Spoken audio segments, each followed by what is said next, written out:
বন্ধুরা চলে আসলাম বাপির ঘরোয়া রান্না নিয়ে। আজকে কুমড়ো আলু তেলাপিয়া মাছের ঝোল। জানো যেটা ঘরোয়া রান্না, সিম্পল। মাছগুলিকে দেখো হলুদ লবণ মাখিয়ে নিয়েছি। তারপর দেখো এখানে কুমড়ো আলু তরকারিটা ফ্রেশ করে কেটে নিয়ে জল দিয়ে ধুয়ে রেখে দেওয়া হয়েছে। তারপর দেখো এখানে কিছুটা মশলা করে নিয়েছি, একটু সামান্য জিরে, শুকনো লঙ্কা আর একটু আদা, একটু ধনে। দেখো তারপরে কাঁচা মাছগুলিকে তেল গরম করে ভেজে নেওয়া হচ্ছে।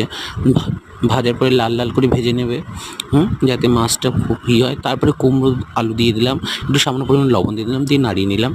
নাড়িয়ে দেওয়ার পর দেখো মাছ ভাজাগুলি তোলা হয়ে গেছে। এর মধ্যে কুমড়ো দিয়ে দিলাম, এক এক করে মশলা দিলাম। তারপরে মশলা কষতে কষতে দেখো ওর মধ্যে হলুদ লবণ দিয়ে ভালো করে একটুখানি মশলা ধোয়া জলটা দিয়ে দিলাম মিক্সির, ঠিক আছে। তারপরে ভালো করে কষিয়ে নেবো, খুন্তি দিয়ে নাড়িয়ে নেবো, ভালো করে কষতে থাকবো, ঠিক আছে। বন্ধুরা প্লিজ একটুখানি সাবস্ক্রাইব করে দাও, একটু পাশে থাকো। জানো তো যে অন্তত পাশে একটু বন্ধুটার পাশে একটু থাকো। তেলাপিয়া মাছের ঝোলটা